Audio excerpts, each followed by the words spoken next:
All right, Barak Yahweh, Barak Yahushai, Barak Yahweh, Barak Yahushai, Barak Yahweh, Barak Yahweh, Ba'Hashem Yahushai, Ba'Hashem, Bakar Kudash. Double honors to the apostles and the elders of Great Millstone True Well. I want to say salutations to the whole elect out there, man. You Akim to Zadakim that do this thing in the utmost truth and sincerity. I'm the priest Shaman, and I'm going to be doing a quick little response or building off the Apostle Latar to speak on. He uploaded a clip from RT going into the situation with Iraq, Saudi Arabia, Iran, these tensions that's looming in the Middle East. Saudi Arabia was about to broker a deal with Iran because Iran has been bombing their different oil. This is back in September of last year. Bombed their oil facilities, despite the fact that they're in this major deal with the United States for military supplies. They also have deals with Germany and France. But the thing is, the defense systems that Saudi Arabia is getting is really dated. You know what I'm saying? It'll be good for like the 80s or some shit like that, or 1995. You know what I'm saying? They're getting some real dated shit. And the stuff that they're getting is not built to withstand cruise missiles. The United States does not sell Saudi Arabia Tomahawk cruise missiles. Neither does it sell it to Israel because it's afraid to release that technology to those particular nations. And as I said in a few shows back, from the information I got from a former military guy, the stuff that the United States sells to these nations are really dated. The United States don't use a Patriot missile defense system. That shit is mad old. You know what I'm saying? They get the older shit. So the warfare that Iran is using is stuff like Tomahawk cruise missiles, stuff like drones. And why are they using Tomahawk cruise missiles? Why are they using smaller drones? Because the defense systems that they're purchasing from the United States, Saudi Arabia, are built for more advanced shit, like ballistic missiles that reach high altitude. Tomahawk cruise missiles don't hit high altitude, so therefore they can't be detected. You know what I'm saying? They fly low, right? And that's how they're getting under the radar and knocking out different Saudi oil fields. Now, with the assassination of Qasem Soleimani, Iran said, look, we're not gonna attack the United States, all right? What we're going to do is we're going to attack their allies. So they're going to target places like Israel. They're going to target places like Saudi Arabia. And the United States just gave Saudi Arabia, jets that could carry 20 missiles. That doesn't mean shit if you don't know how to pilot them, all right? If you don't have means of coordination. Saudi Arabia can't really use all these weapons and stuff that they're getting from these different nations, man. All right, they could drop bombs on Yemen and shit like that, but you can't go toe-to-toe with Iran. You can't fight asymmetrical wars with Iran, And they know this, okay? They know this. However, this tension that's brewing, and we're going to keep speaking on it time and time again, goes back to Joel, the 3rd chapter, all right? These different entangling alliances over there, because you notice all the major players that we say play a part in prophecy, such as Syria, all the major nations that are playing a part in the prophecies that we speak about, from Syria to Israel to Iran, Iraq, and the big foreign players are Turkey, United States, Russia.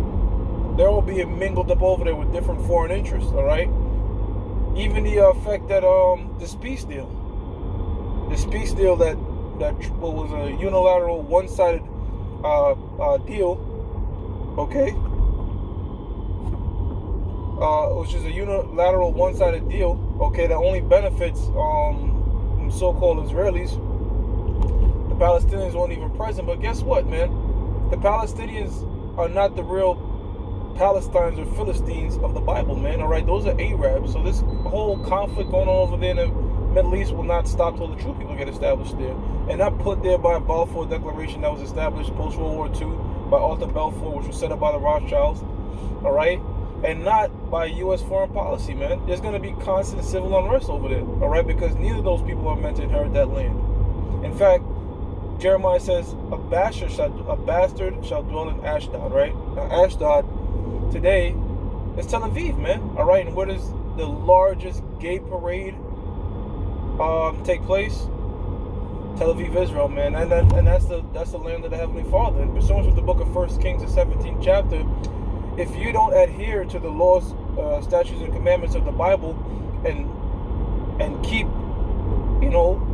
yourself holy in the Holy Land, then the Lord is going to send plagues upon you. All right, that's how come there's constant plagues over there, man. No matter how much so-called Palestinians you kill and shoot and disarm and do this, that, and the third with, there'll never be peace over there. All right, and it seems like, well, not seems like, it's evident that them so-called Jews over there, they don't want peace with them Palestinians, man.